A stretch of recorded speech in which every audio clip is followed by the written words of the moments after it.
मित्रों नमस्कार। मुग्धा एस्ट्रो में मैं आपका स्वागत करती हूँ।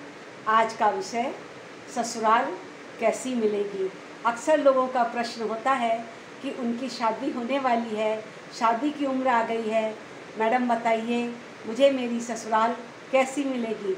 ससुराल धनी होगी, सामान्य होगी या कुछ समस्याएं होंगी। मुझे जानने की कौतूहल है, जिज्ञासा है। मैं उनके प्रश्नों का उत्तर देती हूँ। आज मैं वीडियो के माध्यम से इस सवाल का जवाब आप सबको दे रही हूँ। तो जानिए कब ससुराल धनी मिलता है, जिसमें जा कर के आपको खुशियाँ मिलती हैं, और कब ऐसा ससुराल हमें नहीं मिलता है।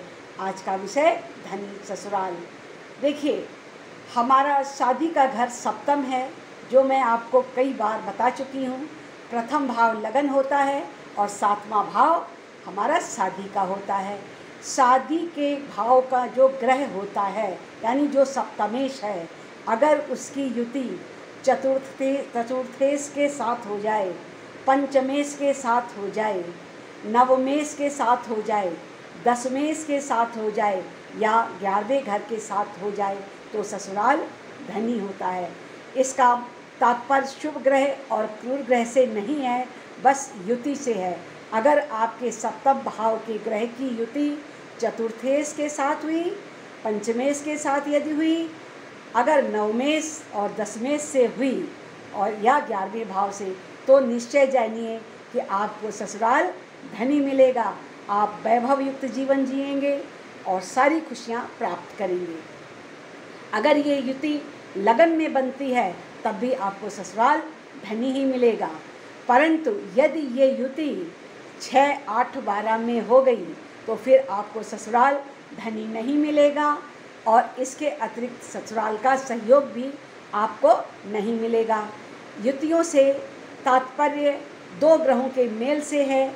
जब दो ग्रह एक साथ बैठते हैं, यदि शुभ प्रभाव वाले दो ग्रह, तो अपना प्रभाव दूसरे भाव को दे देते हैं। जैसे सप्तमेश चतुर्थ के साथ बैठेगा तो वो सुख का घर होता है, तो आपको सारी खुशियाँ मिलेंगी। इसी प्रकार पंचम में बैठेगा तो ये त्रिकोण भाव है, यहाँ पर भी सब खुशियाँ मिलेंगी।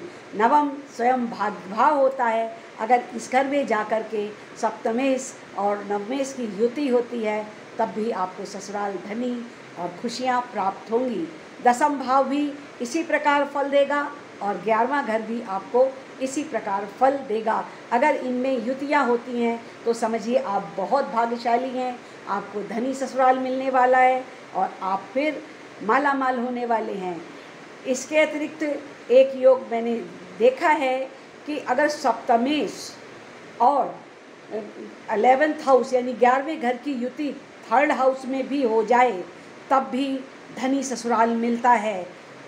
शर्त यह है कि वहाँ 11वें भाव में भी आपके ग्रह होने चाहिए, यानी लाभेश खाली नहीं होना चाहिए। अगर लाभेश में ससुराल भाव का स्वामी बैठा है, धन भाव का स्वामी बैठा है, या कोई ऐसा ग्रह बैठा है जो आपको धनी बनाता है, तो लाभ का घर है, तब भी आपको ससुराल धनी मिलती है। ऐसा योग हमारे खुद के परिवार में है और मैंने देखा है कि उनकी ससुरालें बहुत धनी हैं और वो बहुत सुखी भी हैं। इस प्रकार अगर आपको जानना है अपनी ही कुंडली से कि हमें ससुराल धनी मिलेगा कि नहीं मिलेगा, तो आप अपनी कुंडली को खोलिए और उसमें इस प्रकार की युतियों को देखिए। क्या आपकी कुंडली में ऐसी युतियां हैं? क्या विशेष धन योग है? सप्तमेश से युति हो रही है तो निश्चय ही आपका भाग्योदय शादी के बाद होगा। आपकी पत्नी धनवान घरों से होंगी और आपकी फिर उन्नति बहुत अधिक होगी। अगर ऐसा नहीं है तो फिर आपको स्वयं के पुरुषार्थ से धन कमाना होगा। और वैसे भी बहुत से लोग धनी होते हैं, स्वयं के पुरुषार्थ से भी धन होता है। लोगों की कुंडलियों में खुद का योग होता है, परंतु इस प्रश्न का यही जवाब है कि हमारी ससुराल धनी होगी कि नहीं, इसके लिए इन सुख के घरों की युतियाँ होना आवश्यक है। अगर ऐसा आपकी कुंडली में है, आपके मित्र की कुंडली में है, आसपास के लोगों में है, तो आप देखिएगा उन्हें ससुराल धनी अवश्य मिलती है। आज के लिए बस इतना ही। फिर मिलेंगे एक नए टॉपिक के साथ। तब तक के लिए नमस्कार। कृपया आप मेरे चैनल को लाइक करें, सब्सक्राइब करें, बेल आइकन को ज़रूर दबाएं। मैं आपके लिए एक नया टॉपिक लेकर के आती हूँ और आपसे उम्मीद करती हूँ कि अगर आपको हमारा ये चैनल पसंद आ रहा है, हमारे वीडियो पसंद आ रहे हैं, तो आप कृपया उन्हें शेयर अवश्य करें और हमारे उत्साहवर्धन के लिए लाइक और सब्सक्राइब करते रहें। धन्यवाद।